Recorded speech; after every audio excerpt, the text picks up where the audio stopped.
అష్టాదశ పురాణాలలో ఈ శివపురాణం అనేది ఉందా? శివపురాణం యొక్క ప్రత్యేకత ఏంటి? పురాణాలు 18. భద్వయం మధ్వజం చైవ భ్రత్రయం వచతుష్టయం అనాపలింగ కూస్కాని పురాణాన్ని పృథక్ పృథక్ అంటూ ఒక శ్లోకం కూడా ఈ పురాణాలను ఎలా గుర్తుపెట్టుకోవాలో సూక్ష్మంగా వివరిస్తుంది. భద్వయం మధ్వజం చైవ భాగవతము ఇది మొదటి పురాణం. అలా 18 పురాణాలలో మనం భవిష్య పురాణము, మధ్వయం చైవ మత్స్య పురాణము వరుసగా చెప్పుకుంటూ అనాపలింగ కూస్కాని అగ్ని పురాణము, నారద పురాణము, పద్మ పురాణము, లింగ పురాణము, స్కాంద పురాణము. ఇందులో శివపురాణం ప్రస్తావన లేదు. కానీ శివపురాణంలో 24,000 శ్లోకాలున్నాయి, 7 సంహితలున్నాయి. ఈ పురాణములోని అధ్యాయములకు సంహితలు అని పేరు.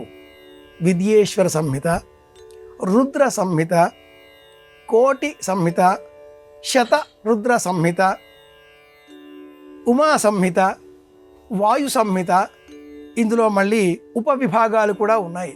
రుద్ర సంహితలో 5 ఉపవిభాగాలు, ఉమా సంహిత, కుమార సంహిత, రుద్ర సంహితలో స్కంద సంహిత, ఇలా అనేకం. అందులో సృష్టి క్రమంగా కూడా సృష్టి సంహిత ఖండం పేరుతో ఇవన్నీ ఉన్నాయి. సృష్టి ఖండం, కుమార ఖండం ఇలా ఉన్నాయి.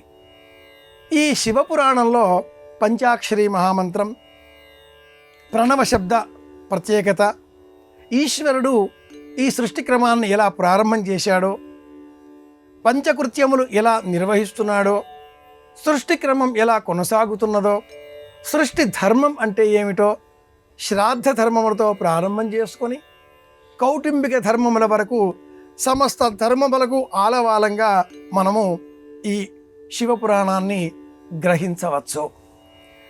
పురాణం అనగానే సర్గశ్చ ప్రతిసర్గశ్చ వంశో మన్వంతరాణచ వంశానుచరితం చేది పురాణం పంచలక్షణం.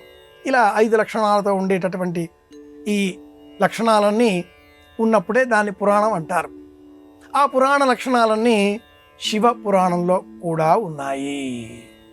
వృత్రాసుర సంహారం ఉంటేనే అది పురాణం అంటారు. ఈ శివపురాణంలో వృత్రాసుర వధ కూడా ఉన్న కారణం చేత ఇది మహాపురాణం అన్న పేరు పొందింది. శివపురాణం ఒక ఉపపురాణం. 24,000 శ్లోకాలతో 7 సంహితలతో ఉన్న అతి విస్తృతమైన శివభక్తి పారమ్యాన్ని బోధించేటటువంటి పురాణం. ఇది విశేషం.